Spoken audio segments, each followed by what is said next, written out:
Welcome back to our series on understanding and deepening our sense of mission. This presentation, which will be in two parts, deals with Catholic social teaching, or better still, Catholic social tradition. We prefer using the term tradition because it carries with it a dynamic sense, an unfolding of our understanding of who we are to be in the world today. In our first presentation, we looked at three different stories. The big story, our institutional story, and then our story. And with this presentation, we're going to now make a return to the big story.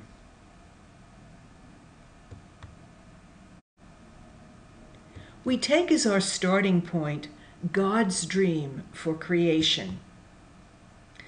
And we know from our sacred scripture, our sacred memory, that God longs for justice, peace, and reconciliation in our world.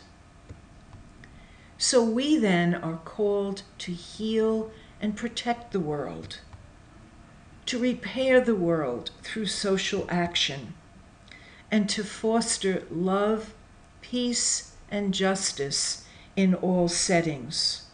So therefore, we're called upon to be there with the sick, to those who are imprisoned, to help those who are uneducated to learn, and to feed the hungry, to care for the homeless.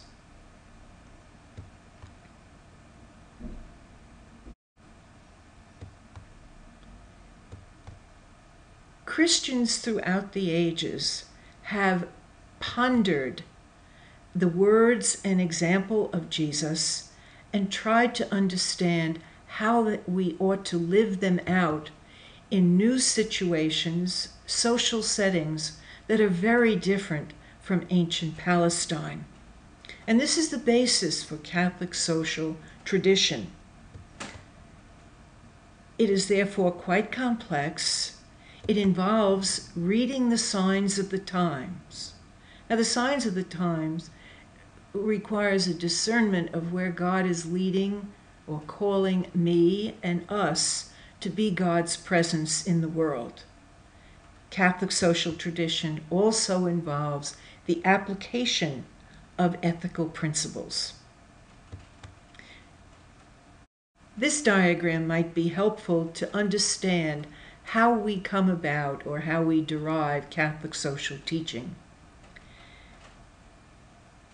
At the bottom of the diagram, written in red, is rooted in Scripture, and we have there the different books of Scripture. All Catholic social teaching is derived from Scripture. It then is articulated in terms of different church documents, and these church documents are spelled out in purple. These church documents are based on certain principles. The principles are spelled out for us in blue. And these principles are applied to certain issues that are current, that are present, that are signs of our time. And these issues are in green.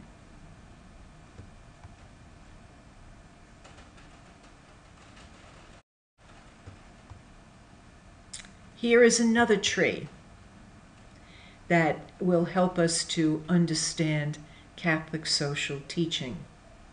The root or roots of all Catholic social teaching are the sacredness and dignity of the human person. This sacred dignity and of the human person is always seen through the lens, is filtered through an understanding of the common good. That's the trunk of the tree. And now here are some of the principles of Catholic social teaching. The principle of the social nature of humanity. Solidarity is another principle. Subsidiarity. The rights and responsibilities. Care for those living in poverty and the vulnerable. And finally, stewardship.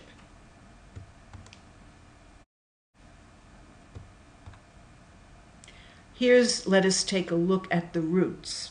Remember that the root of Catholic social teaching is the sacredness and dignity of the human person.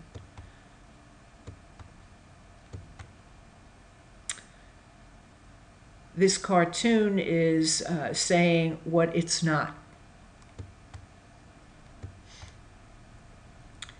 Here we have a picture that we had in our first presentation of the creation of Adam, the creation of the human race.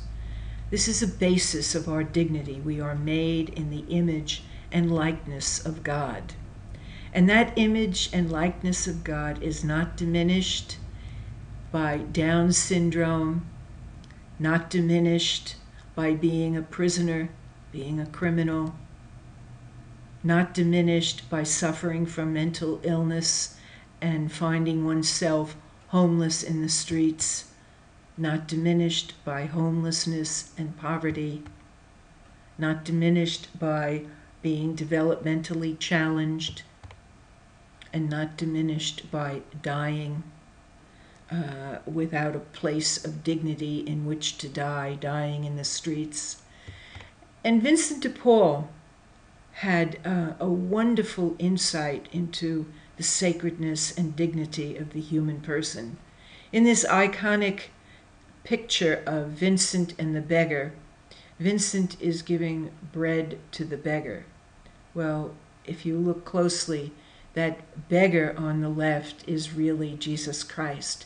And Vincent was able to see and help us to recognize that Jesus Christ is present in each human person.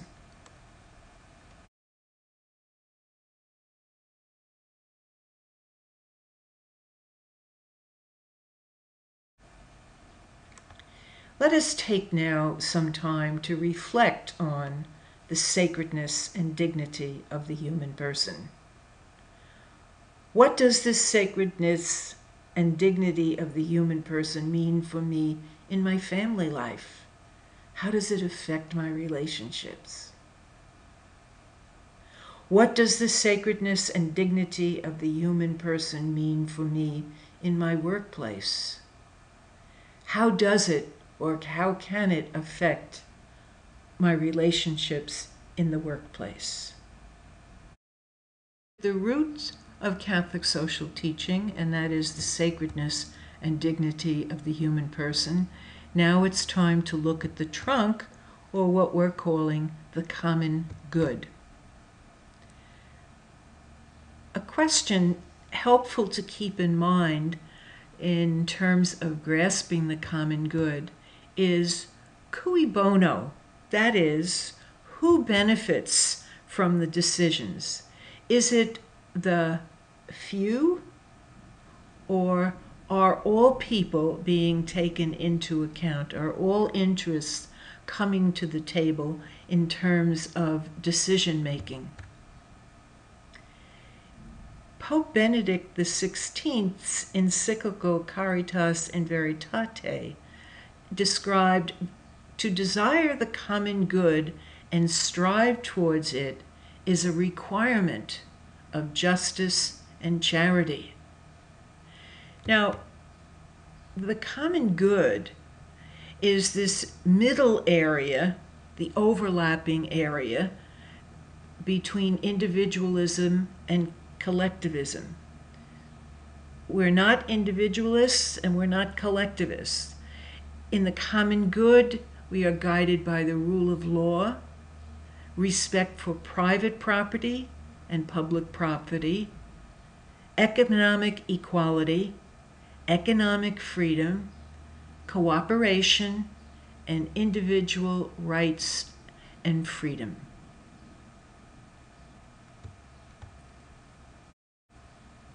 how about we take some time to reflect on the common good? In work, what are those times that I might need to set aside my personal preferences for the sake of the common good?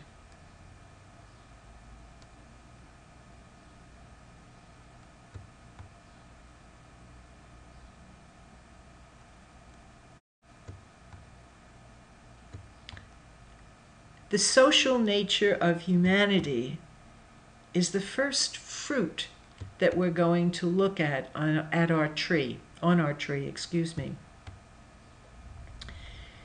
Mandela put it this way: to be free is not merely to cast off one's chains, but to live in a way that respects and enhances the freedom of others.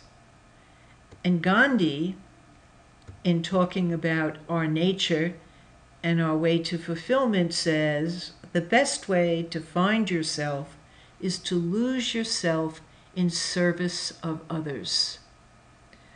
Our media and the Western culture, I'm going to say, the Western popular culture, would emphasize the fact that we are individuals, and true, we are individuals, but we are bound to each other. We are always in relationship to others. We are connected to each other. And this is the principle of, this is what we mean by the principle of the social nature of humanity. It's time now to reflect on this issue of our social nature. This insight into our social nature is at odds with the American ideal of rugged individualism. So a question: what ways have I found helpful for being more aware of our social nature?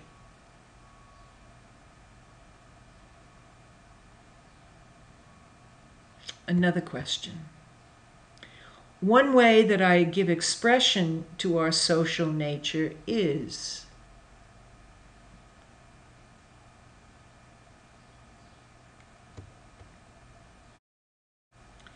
We've come now to the end of part 1 of Catholic social tradition.